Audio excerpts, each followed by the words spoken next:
Hello and welcome back to our study of Peninei Halacha, the teachings of Rabbi Eliezer Malami, Shlita. We are concluding another week of learning, and our learning is L'Zechus Hachayal Yonatan Yitzchak.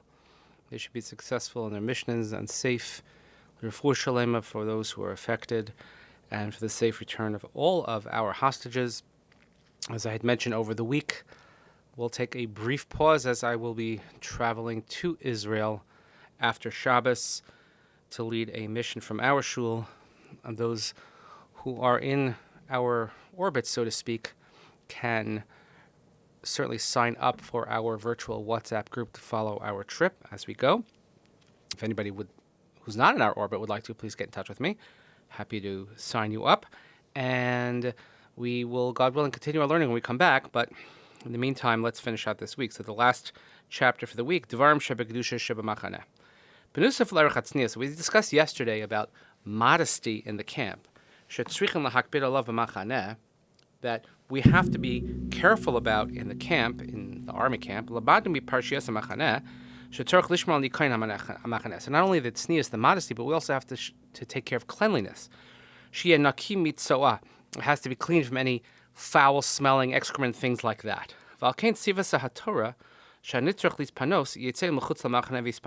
So the Torah therefore commands us that when requiring the facilities, one should do so outside of the camp. And afterwards, one should cover up his excrement. Psukim Yud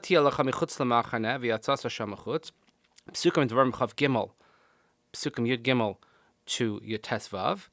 V'aseiti alacha lezenecha v'yabashivtecha chutz v'chafarta ba v'shavta v'chisisa eseasecha k'Hashem lekecha mishalech b'kerv machanecha la'atzilcha v'la'seis ayvecha lefanecha v'hayam machanecha kadosh v'lo yirevecha ervas davar v'shav macharech. The psukim which we read last time, again talking about the cleanliness in the camp. Shekol zman sheyesh tsoa b'machaneh, as long as there's excrement found in the camp area, asur lomer b'machaneh dvarim shebegedusha, then you can't say Dvarim Shebekedusha, meaning you couldn't daven there. And by the way, the halacha applies anywhere. That's why we don't wear a talus and tefillin. We can't daven in a bathroom. We don't learn Torah in a bathroom. We don't say tefillas in the bathroom. If someone is in the area where you have little children, let's say, if they have a soiled diaper and they come near you, you're really not supposed to make a bracha if it smells of a foul nature. And we mentioned yesterday that the Shekhinah, the divine presence, we treat the Machaneh as a holy place, and therefore if it's not smelling appropriately, if there is dirt, excrement, and the like, Hashem will remove his presence from there. So we see that aside from modesty aspects, when we discussed yesterday about language and thoughts and behavior, so we also have to involve ourselves in the camp in holy things. That we should have davening.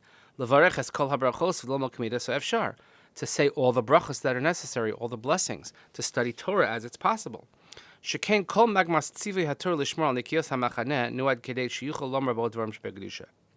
All the commandments of the Torah, which deal with safeguarding the cleanliness of the camp, are so that we're able to preserve and maintain and observe holiness in the camp. Amr Chazal, the Gemara Megillah tells us, Shemalach Hashem Shiskale El Yehoshua, the angel of God that was revealed to Yehoshua, the beginning of Sefer Yehoshua, Nazaf Bo Al Shabalayla, Be'eshelu Aska B'Achanas L'Mechama, Batla Milim Torah. Ve'achein Achakach Balayla Shlefnei Milchemes Ha'ai, Lomed Yehoshua Torah. That the time when they were not busy preparing for war, and then they weren't learning Torah, and then afterwards, in the war before the war of Ai, when they conquered a place called Ai in Yud, so it says Yehoshua learned Torah, Shneimar, Vayolan Yehoshua Balayla Hu B'toch Ha'am. Yehoshua, he dwelt there, he slept there, amidst the nation. Vayelech Yehoshua Balayla Hu B'toch Ha'emek. V'amar Chazal Malamed She'lon Be'omka Shel Halacha. What does it mean B'toch Ha'emek, in the valley? It says that he actually slept in the valley of Halacha, that he was busy learning Torah. V'amnam lo kol chayal musugal lagil armaso shel Yehoshua ben Nun v'lasok ba'amko shel Halacha b'lalo shnei hakraf. Not everybody is on the level of Yehoshua ben Nun, who could sit and learn a Seder or learn Gemara the night before a serious battle. V'gam b'zman ha'emunim lo kal limbo b'shkida. And also when you have missions that are taking place in operations, it's very difficult to have a regular set of learning, of Torah study.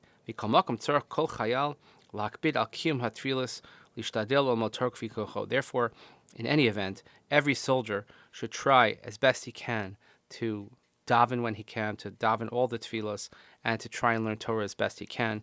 And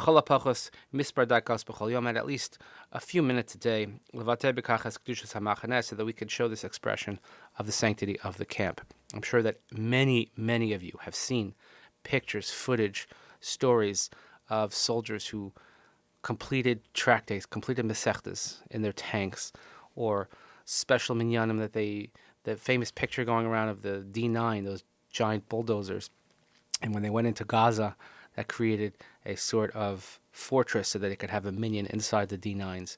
All these types of stories, but that's because these soldiers who are Moser Nefesh, who are giving over of their lives to save and preserve the state of Israel, are also Moser Nefesh l'Torah l'Mitzvos, are giving over their lives and risking their lives so that they could study Torah and they could perform the mitzvahs, so that we could do so with much more ease. So we conclude a week. I will, God willing, see everybody when we get back. See when I say see in the audio fashion.